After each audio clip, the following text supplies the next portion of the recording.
So today I'm pleased to introduce our presenters.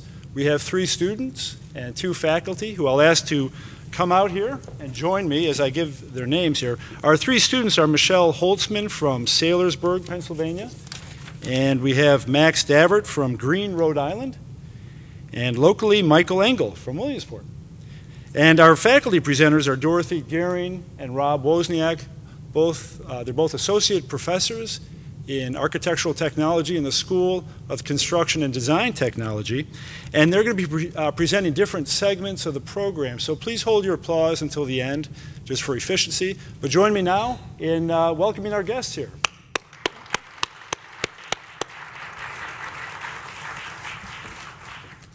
Thank you, Tom, and welcome. It is a cold night, and I think we all want that warm weather. We have an opportunity for audience participation if you care to.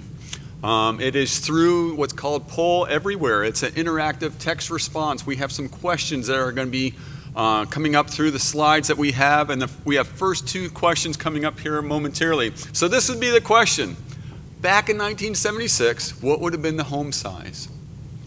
There'll be a second one following up here in a moment to give you another opportunity. That is the correct answer, so thank you for your participation. Let's see if this next slide works. Now in 2012, what is the home size? Okay. I know. How big's your house, Rob? You know, actually, I haven't figured that out. I should know. We just bought it. All right, so this is the correct answer, and it looked like the majority of you had that. Thank you. So what does this mean? What does this mean? Thank you, Dorothy. Over those years, over those 36 years, the average size home here in the United States has increased by 700 some square feet, which, if you are doing the math, an average size dining room is 12 by 12. That would be the equivalent of 5 dining rooms. Okay, put that in perspective. And so what does that mean? Greater home size means more materials, means more to maintain, means more energy costs, means less affordable possibly to build and maintain. And so as it all ties together with the 100th anniversary, very exciting for the college, built in 1914, it all happened here in this building. Okay, and very hands-on program. You're going to hear about what students have done, but it all happened here. In 1914, the college renovated in 2004, and here we are now 10 years later. This is what it was in 1941 then. It became Williamsport Technical Institute. Then 1965, Williamsport Area Community College, as some of you may know that. And then 1989, emphasizing now the national leader of applied technology. Back prior to 1963, the college designed and built homes in the community. This one here, it happens to be right south of Divine Providence on Sherman Street. Okay, recent photo in our winter weather there. Then over in Newberry, this would be the Newberry Little League, and so that was built in 1963, 1964. Then we have this home over near Textron Lake Cumming on Memorial Avenue. 1965 was when that was built. This one, 1967 to 68, this is over on Rural Avenue by 5th Avenue. And interesting enough, this home came for sale about a year ago, and it was listed for $269,000, college-built home. This one is north of the high school. The high school is down in the bottom part of the screen, the new, if you would, the newer high school, the current high school, and then we're up in the Hillview area. So this home, 1976, and then a home right across the street. Don't know the date when that was built, but that was then also designed and student built. Also, designed student built are things on campus, including this structure called the Professional Development Building. Some of you may have been in there, a model, and then the exterior-interior photos of that. That building is just south of where we currently are, in the center of campus. And then most recently, as-built drawings were created for college archives.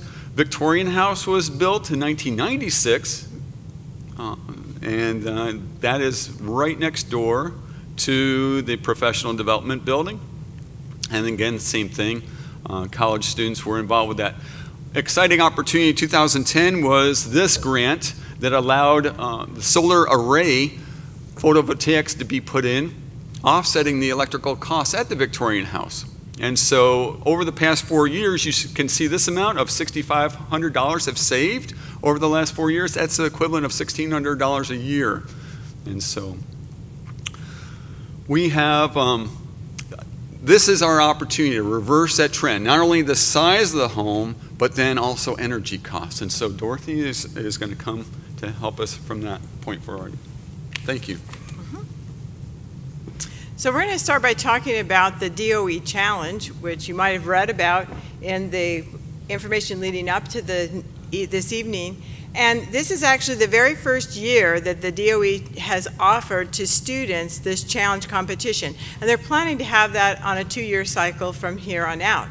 But the challenge home part here is actually a standard that they have for contractors to incite contractors to build buildings that are much better than a home code-built house, right?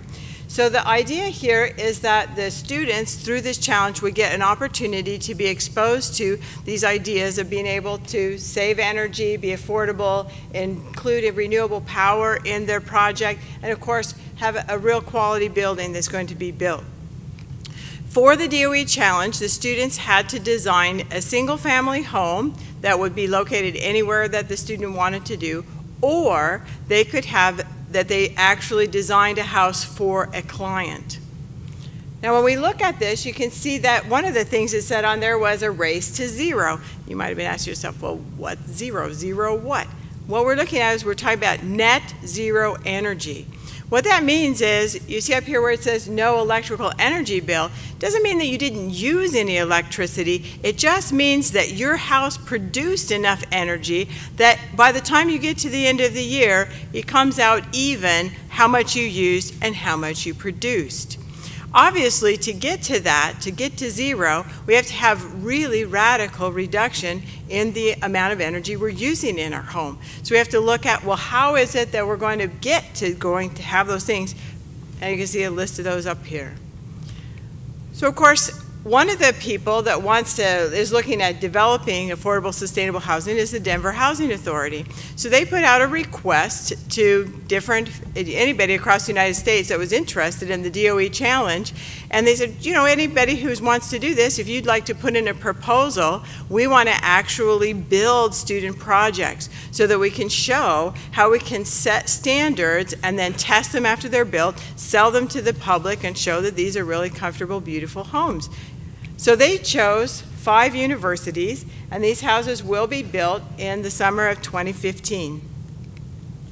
Now, for the 5 universities that were chosen, you can see Pennsylvania College of Technology and 4 others that were listed there. And for our teams, we put together 2 teams that are participating in the DOE Challenge, and they all worked with the Denver Housing Authority as a client. Out of all the students and faculties that are listed there, they work together in collaborative means, supporting each other in one way or another. But individually, there were teams that were led by the students in the BSD program, the Sustainable Design Program, who then designed individual projects. And they competed against themselves for the winners of Team Blue and Gray, which you might recognize as the Penn College colors. So what did the DHA want? Well, they wanted something that they could be able to sell at a reasonable price in this neighborhood, and they wanted to have, you can look here, it's very small actually, 1,100 square foot home. They were looking at that they wanted to be able to sell it for about $180,000, a target price of about $150 a square foot. They just wanted 2 bedrooms and 2 baths. And of course, if we compare that 1,000 and a little square feet to the houses that were just being built, you know, in the average marketplace there, you can see that it is definitely a smaller home. The idea being that these might be houses that would be entry-level houses for people coming to the marketplace. And from the DOE Challenge, these houses, the idea was that we would have a couple, 2 children, and a dog. Important to have the pets. So where are we headed? Out to Denver. Here's downtown Denver. Our site is this 45-degree angle. The historic district is right across the street. There are a bunch of apartments and other commercial things that are in the area, so it's a nice mix. There's actually an urban farm that's on the end of the block here. They went to looking at expanding the urban farm, developing row houses around the urban farm, putting in some commercial development along the street, and then a similar thing on the neighboring block. So you can see here the footprint of kind of how big these 5 row houses will be. Now, they didn't assign, oh, Penn College will get this house and Ryerson will get this one and so forth. Instead, the students actually had to design an end unit and a middle unit as part of the whole project. They were set that they had to have a floor-to-floor height of 12 feet so that when you have a small space with a big volume, seems like a bigger space that you have on the interior of the house. And they also wanted it to more relate to the height of the apartment buildings that are across the street there. So why do I keep going on about energy in buildings? That's because buildings use so much energy. And you can see out of all the energy that's being used by buildings, we got 39% there. You can see residences, your house accounts for 21% of the energy pie in this country today, right? So here comes the next question.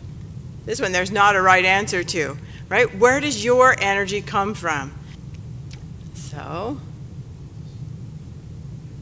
we can see we've got a lot of people working in coal, natural gas. We do have the nuclear power plant around here, so there's certainly that. We got some people with renewable resources. Well, 44% of the people in our country rely on coal for the generation of their electricity. So you can see from this U.S. Energy Information Administration that coal is going to continue through the future to be one of our primary energy sources in this country. One of the things that's a downside of this is burning coal has a lot of negative side effects. And one of them is the carbon dioxides that are let off from that, which contributes to global warming. So that's why it comes down to it's important to be looking at what is our lifestyle's carbon footprint. Right here's a chart from NASA, and you can see it shows on here that for the last about 650,000 years, we haven't exceeded 300 parts per million in the atmosphere until pretty recently. And if you were listening to the news this summer, you might have heard a lot of reports that for the very first time ever in July, we actually got some readings over 400 parts per million in our atmosphere. In general, everybody in the scientific community agrees that we really need to be at about 330 parts per million in our atmosphere. So what is all this extra carbon doing for us? Well, the impact of climate change, again, from the NASA website, you can see that there's some pretty negative things that have happened on our climate, that if we look at how is it that we're using our resources, we can really have the effect of turning around. So you can see here that basically energy efficiency equals a low carbon footprint. So the more that we can save energy in our homes, the better it is not only for our own pocketbook, but also for the planet. So we really need radical change to be able to turn around what this picture looks like. And it's radical from everybody's point of view. We need the designers in on it. That's why they're having this challenge for the students, right? So that they can learn about how to approach these kind of ideas. We need to have that in the builders. That's why they have the challenge home that's out there. And we need consumers to be demanding that they want to have this kind of product in the marketplace. So now I'm going to turn the mic back over here to Professor Wozniak so he can explain to you some of the differences in the rating systems that we have.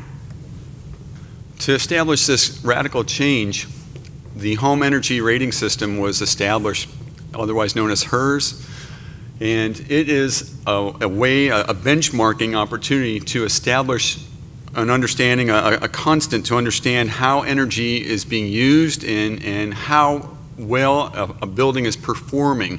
When you hear the word energy or building performance, it's kind of like how well does your car sip gas or guzzle gas? And so in this case, how well does this building conserve energy or otherwise?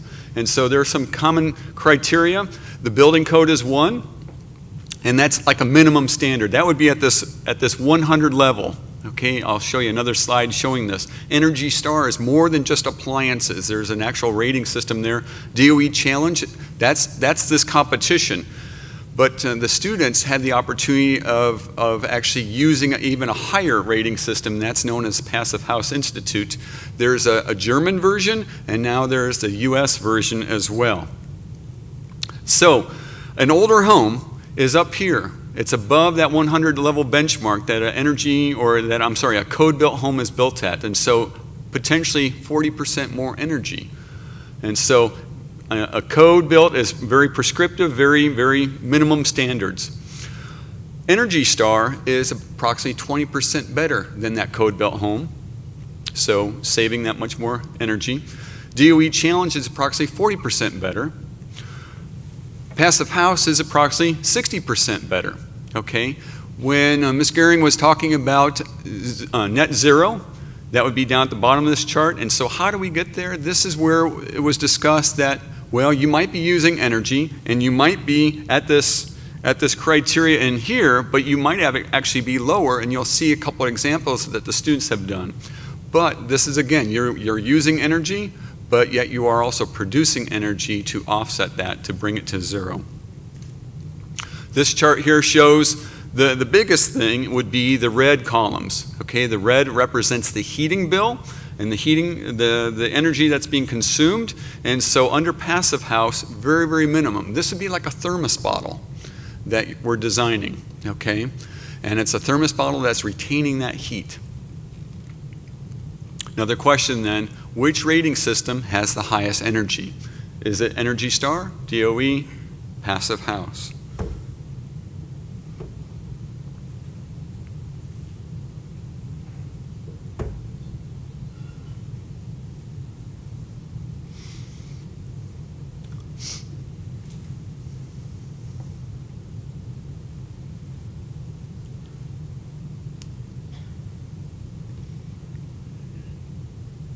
Okay, the Passive House is the correct answer, and it's the method, it's the standard of which then you'll see the students representing here shortly.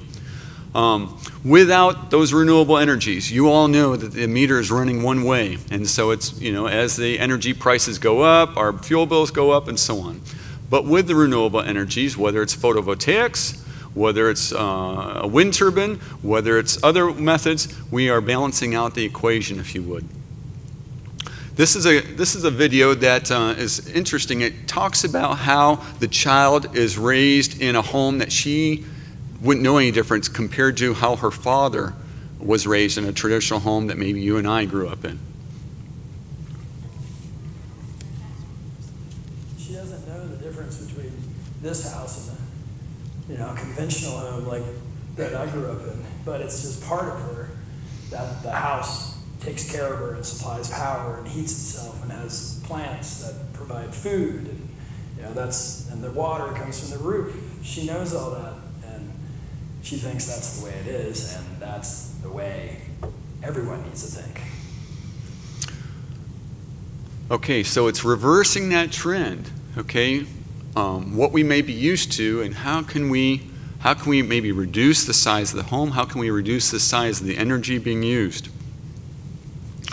Michael Engel, one of our students, and the rest of the gang is going to share with you some of their concepts.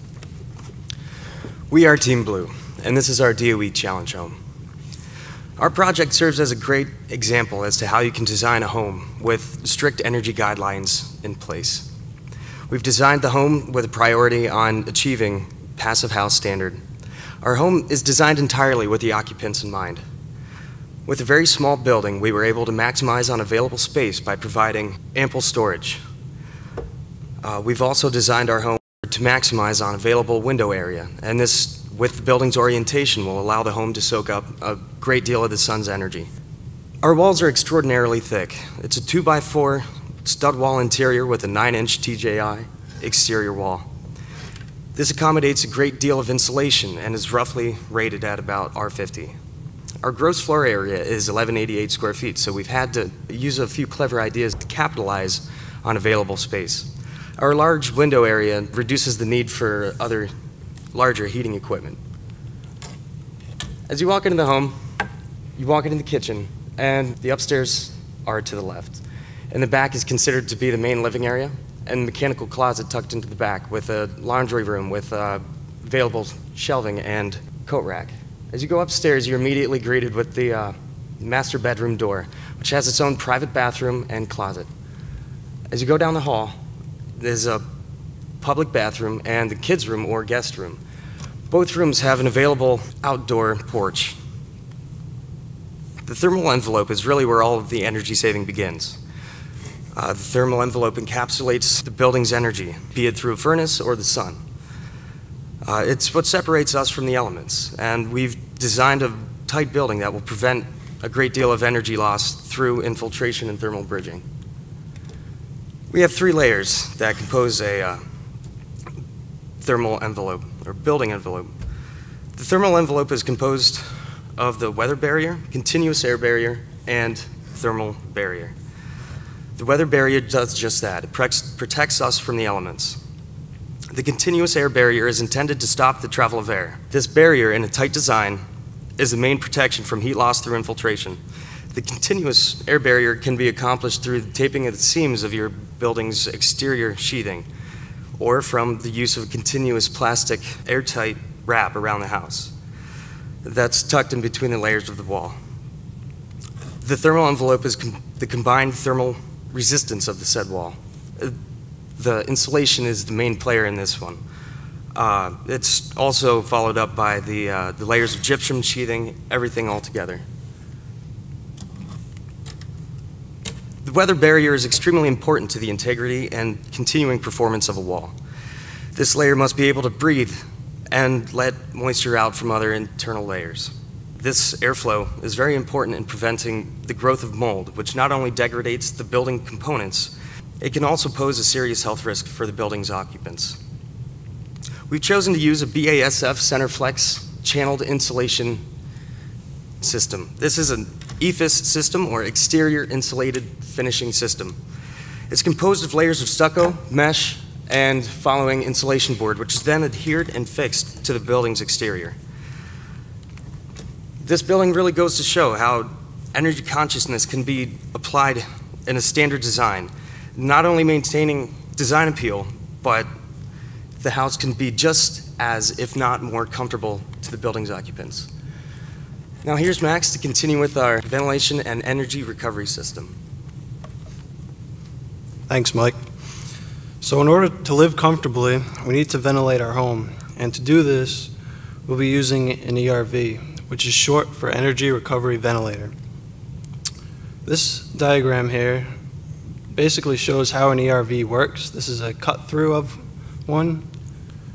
This is basically the system that runs our house. We don't have a furnace, so this system will keep the heat in the building, and by recovering heat from exhausted stale air, it will then transfer the heat to incoming fresh air. In our design, we've decided to locate the ERV right here in our closet on the first floor. This plan here shows how we supply fresh air in red to the living room and the bedroom, and then exhaust stale air in the blue from the kitchen and the bathroom. This system runs 24/7 and replaces a typical HVAC system in a home. So infiltration is defined as uncontrolled air movement through the building envelope. In our design, we want to minimize this as much as possible. This diagram here is of a typical home, and it basically shows the different places where air can pass through the building envelope. Places would include the crawl space down here, or possibly the attic hatch up here, even recessed lights in the ceiling, or even the plumbing vent stack up here, are all places where air can pass through the building envelope. On this next slide, we have a diagram of our building section of our design. Now, it may be kind of hard to read, but as long as you can see these different colored lines, you'll be okay.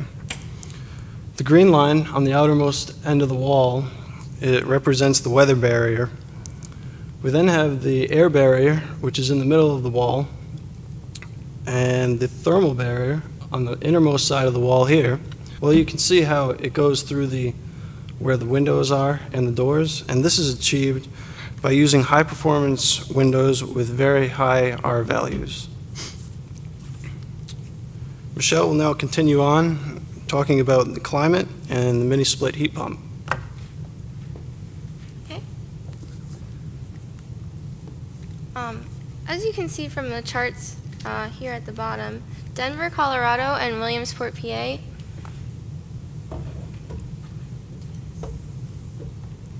have a very similar climate. As you can see from the red lines here, Denver has a warmer summer than Williamsport, PA, and they also experience a colder winter, as you can see from the blue line. Although they are similar, Denver is a drier climate than Williamsport, PA, experiencing on average only about 15 inches of annual precipitation a year, compared to Williamsport's 41 inches.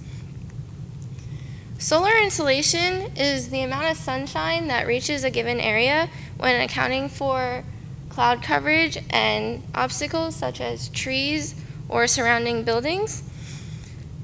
Again, as you can see from the charts down here, Denver, Colorado receives more sunshine on a yearly basis than Williamsport, PA. On our screen, you can see what is a solar study. And when we have our building in the center of the solar study, this allows us to see where the sun will be hitting our building at any given time on any given day of the year. At the bottom over here, it lists the day and the month that you have your solar study for. And the arc represents the day with each of the dots representing all the sun hours for that day. The blue circle over here represents your sun at whatever given time you have chosen. And right now, we have it for December 21st at 9 o'clock in the morning. Our next slide shows our same house at December 21st at 12 p.m. and again at 2 p.m. We wanted to do the solstices of the year, so we also did June 21st at 9 a.m., at 12 p.m., and again at 2 p.m. And this is important because we need to know where the sun is hitting our buildings so that we can design for solar shading devices. Although we do want to have passive solar heat gain in the wintertime, it becomes a problem if we have too much heat gain in the summertime because our house will overheat. And despite living in such a cold climate, it is possible to have a comfortable house through proper design. So we have our mini split heat pump, and we located ours above a door in our living room. And they're relatively small in size, especially compared to regular heating devices such as a furnace. And they're very versatile in their locations, being able to be mounted again on a wall or through a ceiling. And they offer multiple thermostats. So if you aren't using certain rooms in your building, you won't have to have them heating it. And these are only used, again, if there is not enough solar heat gain in the wintertime. And especially when used in combination with an ERV system, they can be very cost effective and save a lot of money. Here you can see our performance and ratings for our building. We gathered this information using ResNet energy modeling systems. If you look here at the annual energy costs, it only costs about $57 a year to heat our home, and a mere $16 a year to cool it. Taking into account all the other costs it costs to run our building, that brings you to an average of $35 a month to run your building. On the right over here, you have annual loads for heating and cooling, and again, they're very low.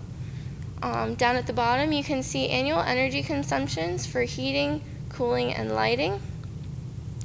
As Mr. Wozniak pointed out before, here's our HERS index. An average home has a rating of 100, and our home right now, without using any solar energy or any renewable energy, has a rating of 25.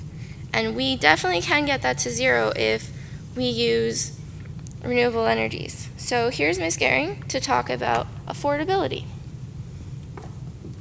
Thank you. Now remember, all of these student projects, these students designed all the things that you saw there and did all the renderings and all the calculations, and so this is all their work, right? Now I'm going to run through the affordability piece here, showing you Team Gray's project. Their building is constructed out of slightly different components. They also have the wood frame. That's a typical light wood frame stud on the sides, but they're using TJIs to span across. And then they have wrapped the entire envelope with a SIPS, a structural insulated panel system all the way around the outside of the building. So you can see then that this gives them also, again, a fairly thick wall. The air barrier is between then the wood frame and the SIPS panel. So we're talking about affordability. So exactly how much was the median income 2012? Because of course, any of you that might have ever applied for a mortgage, they always want to know, how much money do you make? Since this is a spec home that will actually be sold in the marketplace, that means we don't know who gets to purchase it, right?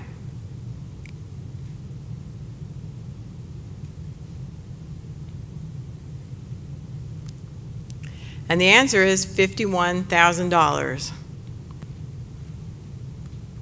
If we look at the viability of how much then people would be able to borrow for their mortgage, we have to look at what is it in Denver. And of course there are charts online that you can be able to look up that tell you. And you can see that they're actually at $77,000, so a little bit higher than the average across the nation. And according then to how much debt they can have as a percentage of that, the monthly amount that they can be in debt is listed here. The students then have to figure out from, you know, all the different things that people might owe money for, how much money then they would be allowed to borrow. And you can see that using this formula, they have about $300,000 that they have that people could be able to borrow. This sales price is looking at that if they actually put 20% down, about $15,000, then the sales price of the home would be almost $400,000. So this would be the maximum amount that the price of the home could be. Of course, if you remember way back, I know it was a long time ago that we talked about how much they wanted to sell these houses for, but they wanted to sell these houses for only $180,000. So obviously, this house is coming in way under what we are looking at as what would be something that would still be considered affordable in that marketplace, right? So of course there's many things like the purchase of the site and getting utilities in and things like that that cost money. So we had to back out 40% of the price that was here, that the total sales price of the home. So in the end we can use about $200,000 to be able to construct the home. So of course the students had to then figure out, well, all these things that we're designing and putting into the home, how much do they cost? So you see that they've got different things here for all the different parts of the house, you know, the doors, the windows, the exterior finishes, the interiors, you know, dishwasher, the lighting fixtures, you know, all those things have to be taken into account. And you can see they came up with a price about $83,000 for this home. Now again, that doesn't count for the site part of it, right? So we had taken out 40% to account for those costs. Of course, they did have some information here about the photovoltaic system and their other renewable energy. So you can see here, they're planning on putting in an 8-panel array for the photovoltaics. They're about 240 watts apiece, which makes it about a 3-kilowatt system. This is going to be hooked up to microinverters, which means that the energy coming off these will be converted to AC energy that then can be put right into the supply panel of your home. If you're running something in the house at the time that you're making electricity, right, the sun's shining, you are cooking or heating your house or whatever it is you're doing, right, then that energy directly from the panel there is going to be running your house. If you're not using all the energy that you're making, then it's going to be going right out onto the grid and you're going to be selling the power company your extra energy. Of course, at night, obviously, you're not going to be making any energy because the sun is down. So at night, you're going to be taking energy off the grid. So again, remember, the net zero doesn't mean no energy use. It means that you're going to produce as much as you use. Now they also have, to cut down on how much hot water heating costs you, they also have designed a solar thermal system. They figured out that they needed about 30 tubes here to be able to preheat the water that would be the domestic hot water used in the home. And you can see then that the price of these two systems together is about $19,000. Now here you can see the layout of their house. You come in, again, pretty much a big great room area. When you're talking about very small house designs, it's much better to have bigger great room kind of layout on your plan, so that with those tall ceilings you have really nice feeling to the space there. You can go up the stairs to the second floor where you have the master bedroom and the kids' bedroom. They chose to put one bathroom downstairs and one bathroom upstairs. You can see how that looks, and you can remember that, you know, there was supposed to be a dog, so they even got that dog in there. So you can see that they have, if you take just the construction cost, they're at $78 per square foot. Remember, we were aiming for $150, so we've still got a little bit of room there, right? And even with the renewables there, we've got coming in right on the budget there. So here is the HERS rating. So similar to what you saw when Michelle was explaining to you, this home, because of the renewable energy, is actually coming out below 0. That means that with those 8 panels, their array and their house is so energy efficient that their array is actually making a little bit more energy than they're using over the course of the year. So you can see all the things they're using energy for across here. And of course, the biggest thing is lighting and appliances. Like I said, you have to use electricity. Everything in this house is running on electricity. Right? So we have no combustion boilers or anything like that. Everything's electrical. And then here we have our electrical production on the other side. So again, you can see the annual heating costs, the annual cooling costs, our lights and appliances, but then we get the credit for our photovoltaics, which means that actually we're coming out ahead there, right? Power company's going to owe us $5 at the end of every month, right? I'd like that kind of energy bill. This has a really good payoff then when we look at what's happening to the environment, right? We talked about the benefits here. You know, the carbon dioxide, you can see, well, the things we're using for, those do count for creating carbons, but we're offsetting that with our photovoltaics and ending out at a negative balance. The same with sulfur dioxide and nitrogen oxide, which are also greenhouse gases that are an issue with our environment. So these two student projects show that with new construction, it's really possible to come in with something that's affordable, going to really, really be very energy efficient and be good for the environment. So Mr. Wozniak's going to come back up here again and talk about, well, how do we get to these kind of things with an existing building? Because we saw how those were way up there in the 140, right? So if you're planning on building a new home, anybody planning on building a new home? If you're planning on building a new home, we want to encourage you to go the passive house route, okay? If you are not planning on building a new home, then you probably have a situation where you might be losing energy, okay? And so to know where you're losing energy, it would be pertinent for you to go through what's called an energy audit. An energy audit is capable by hiring a contractor to do such. Our students are learning how to do that, and by doing that energy audit, there's a couple of different components involved. A couple of these terms here: blower door, we'll talk about that, infrared camera, moisture issues, condensation issues, appliances, phantom loads, we'll talk about that here in a moment, and then identify ways to just keep the facility, keep the home comfortable for the occupants. Under natural conditions, you have a convection force here. We're bringing the air up and out, okay? So the air has to come from somewhere and then it's working its way out through the cracks and crevices. That effect is known as stack effect.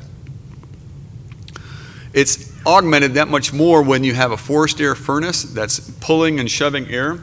When we have a blower door test, you're doing basically that same idea where you're setting up this temporary door frame within your front door and it's pushing the air out that door, okay? And by doing that, you're depressurizing the house, okay?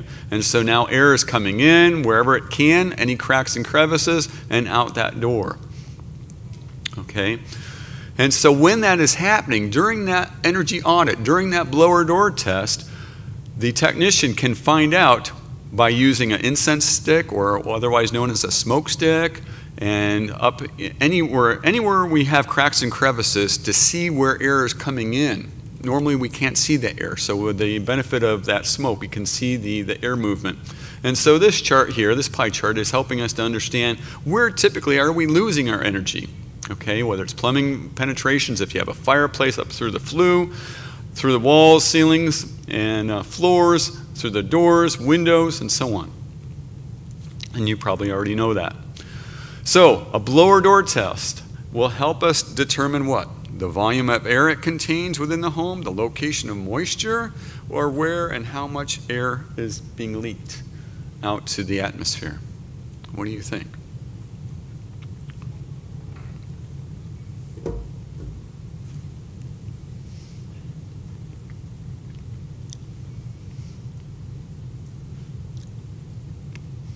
Okay, those of you that are responding, you're right on. You're right on, exactly. Okay. Where and how much the air is leaking. Okay. Infrared camera. The infrared camera is a valuable tool. This is just one of them. They take on different appearances, but this is ultimately what they're exposing. Okay. Here we have a set of townhomes. This one in the middle, that's all blue, this is what you want. In other words, those surfaces are cold. Okay, and blue is cold, just like the night sky would be blue. Okay, and so wherever we have the yellow and red, it's showing us where the energy is leaking. And this would be, say, like a day like today, where our home is warmed by the furnace. Okay, this would be an interior shot, and just the opposite now. So the interior surfaces are warm, and we want that, but wherever there's cold spots, air from the outside is leaking in. Okay, and so that would be a great opportunity where we might have condensation. Okay, where cold and warm air are coming together. On that same topic here, this is an extreme situation. Okay, this would be the head of a window, and there's probably no insulation above that. We wouldn't know that, but here in the winter months, we would see this, or I would hope we're not seeing that, but obviously, what a situation. Okay, and so with that, then we have probably rot, we have insect infestation, we have mold. On the side jamb here, that same kind of thing. So the indoor air quality is just terrible. And so, as you probably know, any place that we have this excessive moisture, we want to get it out of the house. We want to exhaust it directly to the exterior, not to the crawl space, not to the attic. We want to get it out. Phantom loads. Phantom loads are ones that if you have an appliance, if you have a TV, if you have something that has an instant on or is running on a timer, that is what's called phantom loads.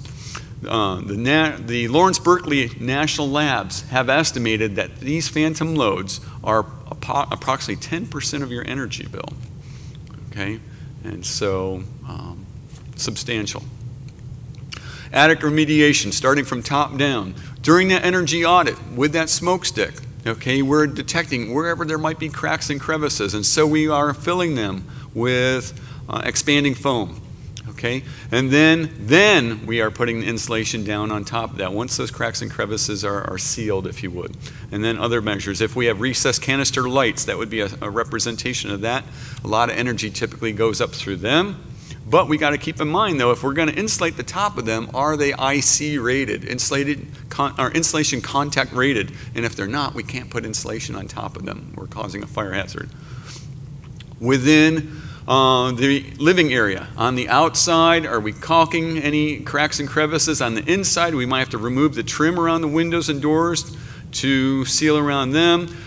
Gaskets, whether it's the doors, windows, outlets. Maybe we're sheathing the exterior with rigid insulation and then putting a new siding on top of that. And then the power strips to turn off the appliance that otherwise is sucking power, burning energy when it's even in the off position. Here down in the basement, this is a very common place. This is along the outside wall of a basement or crawl space. And so that would be this area that he's spraying, expanding insulation there. In a crawl space, we might have some moisture issues that are being pulled up, that convection forces that we were talking about before, and so we might be sealing them, encapsulating them, and so on. So to eliminate those things. Ms. Gary?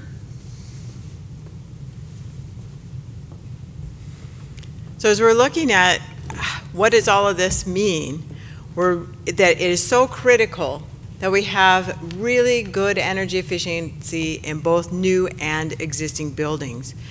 You know, when we talked about adding renewable energy to a home, the reason that these students' homes could get to net zero was because they were down here on that chart, right? If your home is an existing house that's up here in this area, you couldn't afford the number of PV panels that would be needed on the roof to be able to offset all of your energy costs. You can see that buying 8 of them was not that expensive, but if you had to buy 30 or 40 or more of them, then that's going to be really probably out of your price range. So that idea of really the energy efficiency is really the most effective thing that you can save it on. If you spend $1 on energy efficiency, that's equal to $100 of cost of equipment. And that means at your home or at the coal burning fire plant that's down the street, right?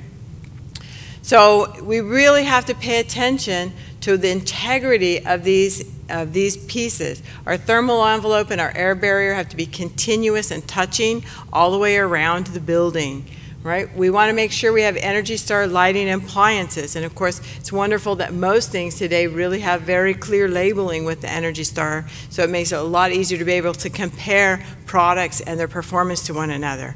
And of course, to get to zero, we have to be producing some energy.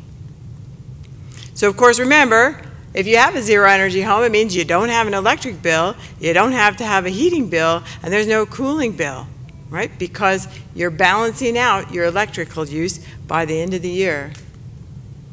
And of course, it's so important that as consumers, we demand to have this kind of thing. How many of you would like to have that zero energy bill, right? It would be quite lovely. So we need to demand that these kind of things are coming together in our marketplace today. So just to keep you in the loop on what's happening with our schedule here, you can see that the students have to turn in their projects to DOE March 30th. So that's just about a month from now. So they've got a little bit of stuff to finish up on their project documentation before they turn it in. Then the competition is actually going to be in Denver, Colorado, April 26th and 27th. There'll be an awards banquet that evening then where they'll announce the winners of the DOE competition. Now remember, for the Denver Challenge part of this, they already chose those students. And Team Blue that you saw here tonight, their house is the one that will be built as one of the 5 units that are going into that townhouse group, right? So those will be constructed in the summer of 2015. So obviously, hopefully we'll have a lot of great things to be telling you in the near future about the continuation of these projects. Okay.